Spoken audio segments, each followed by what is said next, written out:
অভিনব প্রদর্শনী ঘিরে বিক্ষোভ। গল্পগাথায় শোনা যুদ্ধের জাহাজ একেবারে চোখের সামনে, আর তা দেখতে উপচে পড়া ভিড় খিদিরপুর ডকে। শনি ও রবিবার দুদিন এই প্রদর্শনীর আয়োজন করেছে ভারতীয় নৌবাহিনী। প্রদর্শনী চলবে রবিবারও, তবে তার আগে এদিন জাহাজ প্রদর্শনী ঘিরে ক্ষোভে ফেটে পড়েন দর্শকরা। তাদের অভিযোগ, বিকেল 4টে পর্যন্ত প্রদর্শনী খোলা থাকবে বলা হলেও দুপুর 2:30তেই বন্ধ করে দেওয়া হয় গেট। দুপুর থেকে 2:30 থেকে দাঁড়িয়ে আছে, এখনো অবধি দরজা খুলছে না।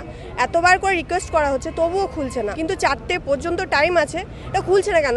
আমরা তো জাহাজ দেখবো বলে যুদ্ধ জাহাজ দেখার জন্য খুব ইচ্ছা হয়েছিল। এবার এসেছিলাম, সব বন্ধুরা মিলে এসেছিলাম। এবার এসে দেখে 2:30 পৌনে 3 সময় ঢুকেছি, দেখে গেট বন্ধ। সবাই বলছে যে এখানে আর গেট খুলবে না। আইএনএস খুকরি, আইএনএস খঞ্জার এবং আইএনএস মগর নৌ দিবস উপলক্ষে 3টি যুদ্ধজাহাজের প্রদর্শনী শুরু হয়েছে খিদিরপুর ডকে। 3টি জাহাজই রাশিয়ার প্রযুক্তিতে তৈরি। খুকরি ও খঞ্জার যুদ্ধবিমান প্রতিরোধকারী জাহাজ। 91 মিটার লম্বা যুদ্ধজাহাজ দুটি সক্ষম মিসাইল ছুড়তেও। আইএনএস মগর জলে যেমন চলতে পারে, তেমনি ডাঙাতেও কিছুটা চলতে পারে। সুনামির ত্রাণ কার্যে ব্যবহার করা হয়েছিল এই জাহাজটিকে।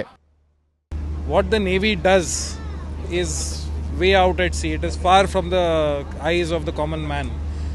And it is therefore important that we interact with our populace through these kind of measures, so that not only how do I put it, not only do we show, it's not just a exhibition, it's not just a showcase, it is an interaction. যুদ্ধজাহাজ এবং নৌবাহিনীর ব্যবহৃত বিভিন্ন অস্ত্র দেখে অভিভূত ছোটরাও। এত বড় বড় মিসাইল, এত বড় রেডার কেমন করে কী সব কাজ করে, সব নেভি লোকেদের কাছ থেকে জানলাম, অফিসারদের সঙ্গে কথা বললাম। আমার খুব ভালো লাগলো দেখে, কি যেগুলো ম্যাগাজিনে পড়েছি, কি জাহাজ কীরকম হয়, কীরকম ট্রান্সপোর্ট জাহাজ কীরকম হয়, কি যুদ্ধ জাহাজ কীরকম, এখানে দেখে বেশ ভালোই লাগলো।